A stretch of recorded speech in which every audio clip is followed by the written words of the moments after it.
অভিবাসী নিয়ন্ত্রণে প্রকাশিত হোয়াইট পেপার বা শ্বেতপত্র নিয়ে দেখা দিয়েছে নানান বিভ্রান্তি।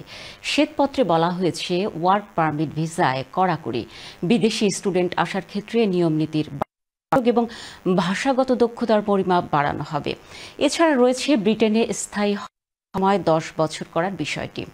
তবে শ্বেতপত্রের কোথাও বর্তমানে যারা ব্রিটেনে রয়েছে তাদের জন্য এসব নিয়ম কার্যকর করা হবে তেমন কোনো ইঙ্গিত নেই।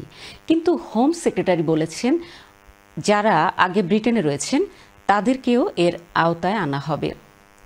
ফলে এ নিয়ে মাইগ্রেট কমিউনিটিতে বিরাজ করছে অস্বস্তি।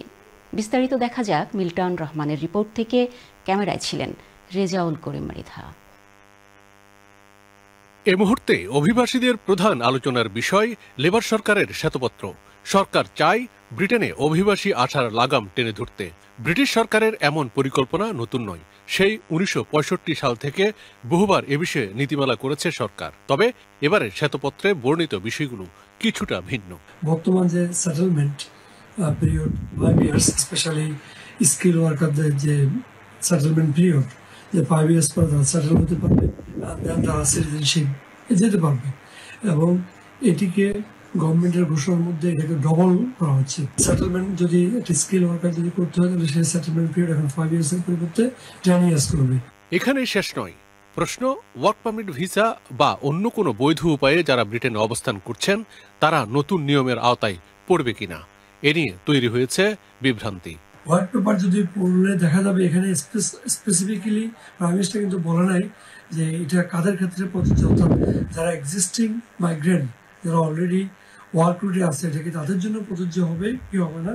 বাট যে নিউজ পেপার, মেইন স্ট্রিম যে নিউজ পেপার, সেটা গার্ডিয়ান, বিবিসি, ফিনান্সিয়াল টাইমস, প্রত্যেকটা নিউজ পেপার একটা হেডিং করেছে, সেটা হচ্ছে যে এই যারা ইউকেতে অলমোস্ট 1.5 মিলিয়ন মাইগ্রেন্ট যারা অলরেডি স্কিল ওয়ার্কার রুটে আছে, তারা কিন্তু পটেনশিয়ালি তাদেরকে জায়গায় তাদের সেটেলমেন্ট 10 ইয়ার্স হয়ে যেতে পারে।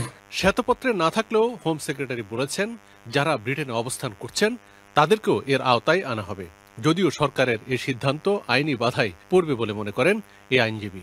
হিউবেট কুপার যে ইমিগ্রেশন মিনিস্টার, ওনার ইন্টেনশন কিন্তু এটা প্রয়োগ করা। অন্যদিকে কয়েকটি নিউজ পেপার এটাও বলেছে যে হোম অফিসের ইন্টারনাল সোর্স থেকে হয়তো নাও করতে পারে, কারণ এটা যদি হয় তাহলে এই ইমিগ্রেশন রুলটাকে রেট্রোস্পেক্টিভ ইফেক্ট দিতে হবে।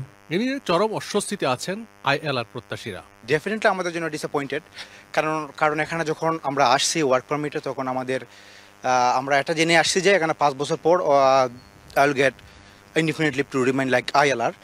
তো এখন কথা হচ্ছে গিয়ে দেখা যাচ্ছে কারো 3 বছর, কারো 5 বছর, কারো 4 বছর এরকম হয়ে যাচ্ছে।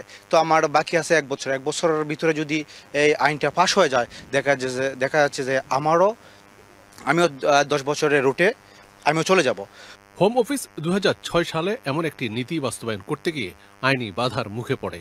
হোম অফিস কিন্তু ইতিপূর্বে এই ধরনের কাজ কিন্তু করেছিল এবং এটার ইতিহাসও আছে। ওই বিষয়টি তখন তৎকালীন যারা মাইগ্রেন্ট ছিল, মাইগ্রেন্ট একটা ফোরাম করে, হাইলি স্কিল ফোরাম, যারা HSMP হাইলি স্কিল মাইগ্রেশন প্রোগ্রামে যারা ছিল, তাদের একটা জুডিশিয়াল রিভিউ একটা ফোরাম করেছিল।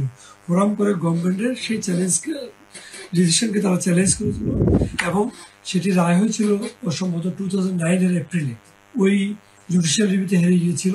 অভিবাসীরা বললেন প্রস্তাবিত নতুন নীতি বিষয়ে সরকারের আরো ভাবা উচিত।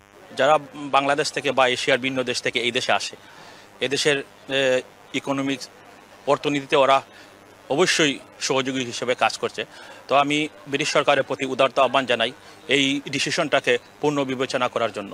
লেবার সরকার ক্ষমতায় এসেই মন্দা অর্থনীতির সাথে চলতে শুরু করে। অর্থনৈতিক টালমাটাল অবস্থা সামাল দিতে সরকার নানান কাটছাট করে অর্থ সাশ্রয় করছে। এবার শ্বেতপত্র প্রকাশের মাধ্যমে সরকার আর্থিক সামর্থ্য বাড়ানোর চেষ্টা করছে কিনা সে প্রশ্ন উঠেছে। গভর্নমেন্টের যে ইকোনমিক যে ধারাবাহিকতা বা বর্তমান যে দেশে ইকোনমিক খারাপ, সেটা থেকে উত্তরণের জন্য এটা কিন্তু একটা রেভিনিউ আর্ন করার জন্য বিশাল একটা জায়গা। কিভাবে জায়গা?